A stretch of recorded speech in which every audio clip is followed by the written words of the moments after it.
ओम नमः शिवाय। वैदिक सनातन में आपका स्वागत है। श्री शिव महापुराण के तीसरे अध्याय का श्रवण करेंगे। इस तरह दुराचार में डूबे हुए उन मूढ़ चित्त वाले पति पत्नी का बहुत सारा समय व्यर्थ बीत गया। उसके बाद में शूद्र जातीय वैश्या का पति बना हुआ वह दूषित बुद्धि वाला दुष्ट ब्राह्मण बिंदुक समयानुसार मृत्यु को प्राप्त हो नरक में जाना पड़ा। बहुत दिनों तक नरक के दुख भोग कर वह मूढ़ बुद्धि विंध्य पर्वत पर भयंकर पिशाच हुआ। इधर उस दुराचारी पति बिंदुक के गुजर जाने पर वह मूढ़ हृदया चंचुला बहुत समय तक पुत्रों के साथ अपने घर में ही रही। इस प्रकार प्रेम पूर्वक कामासक्त होकर बहुत पुरुषों के साथ विहार करती हुई उस चंचला नामक स्त्री का कुछ यौवन समय के साथ ढलने लगा। एक दिन दैव योग से किसी पुण्य पर्व के आने पर वह स्त्री भाई बंधुओं के साथ गोकर्ण क्षेत्र में गई। तीर्थ यात्रियों के संग से उसने भी उस समय जाकर किसी तीर्थ जल में स्नान किया और फिर वह साधारण मेला देखने की दृष्टि में बंधुजनों के साथ यत्र तत्र घूमने लगी। घूमती घामती किसी देव मंदिर में उसने एक दैवज्ञ ब्राह्मण के मुख से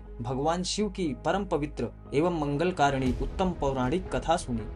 कथावाचक ब्राह्मण कह रहे थे कि जो स्त्रियां पुरुषों के साथ व्यभिचार करती हैं, वे मरने के बाद जब यमलोक में जाती हैं, तब यमराज के दूत उनकी योनि में तपे हुए लोहे का परीख डालते हैं। पौराणिक ब्राह्मण के मुख से यह वैराग्य बढ़ाने वाली कथा सुनकर चंचुला भय से व्याकुल हो वहां कांपने लगी। जब कथा समाप्त हुई और लोग वहां से बाहर चले गए, तब वह भयभीत नारी एकांत में शिव पुराण की कथा बांचने वाले उन ब्राह्मण से कहने लगी, ब्राह्मण, मैं अपने धर्म को नहीं जानती, इसलिए मेरे द्वारा बड़ा दुराचार हुआ है। स्वामिन, इसे सुनकर मेरे ऊपर अनुपम कृपा करके आप मेरा उद्धार कीजिए।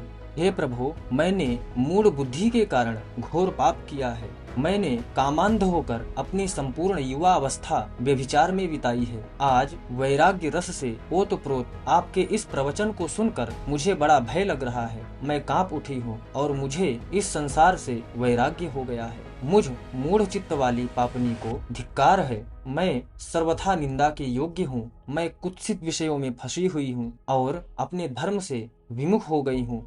थोड़े से सुख के लिए अपने हित का नाश करने वाले तथा भयंकर कष्ट देने वाले घोर पाप मैंने अनजाने में ही कर डाले। हाय, ना जाने किस किस घोर कष्टदायक दुर्गति में मुझे पड़ना पड़ेगा और वहाँ कौन बुद्धिमान पुरुष कुमार्ग में मन लगाने वाली मुझ पापनी का साथ देगा। मृत्यु काल में उन भयंकर यमदूतों को मैं कैसे देखूंगी। जब वे बलपूर्वक मेरे गले में फंदे डालकर मुझे बांधेंगे, तब मैं कैसे धीरज धारण कर सकूंगी। नरक में जब मेरे शरीर के टुकड़े टुकड़े किए जाएंगे, उस समय विशेष दुख देने वाली उस महायातना को मैं वहाँ कैसे सहूंगी। दुख और शोक से ग्रस्त होकर मैं दिन में सहज इंद्रिय व्यापार और रात्रि में नींद कैसे प्राप्त कर सकूंगी। हाय, मैं मारी गई, मैं जल गई, मेरा हृदय विदीर्ण हो गया और मैं सब प्रकार से नष्ट हो गई, क्योंकि मैं हर तरह से पाप में ही डूबी रही हूँ। हाय विधाता, मुझ पापनी को आपने ऐसी दुर्बुद्धि क्यों दे दी, जो सभी प्रकार का सुख देने वाली स्वधर्म से दूर कर देती है। शूल से विंधा हुआ व्यक्ति शिखर से गिरने पर जैसा घोर कष्ट पाता है, उससे भी करोड़ गुना कष्ट मुझे है। सैकड़ों अश्वमेध यज्ञ करके अथवा सैकड़ों वर्षों तक गंगा स्नान करने पर भी मेरे घोर पापों की शुद्धि संभव नहीं दिखती। मैं क्या करूं?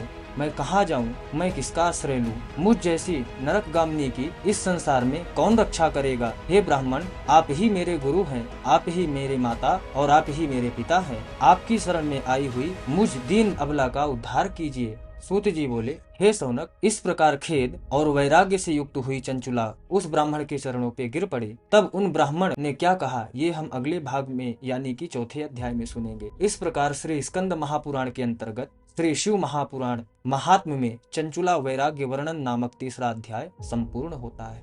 प्रत्येक दिन शिव पुराण सुनने के लिए सब्सक्राइब करें। ओम नमः शिवाय।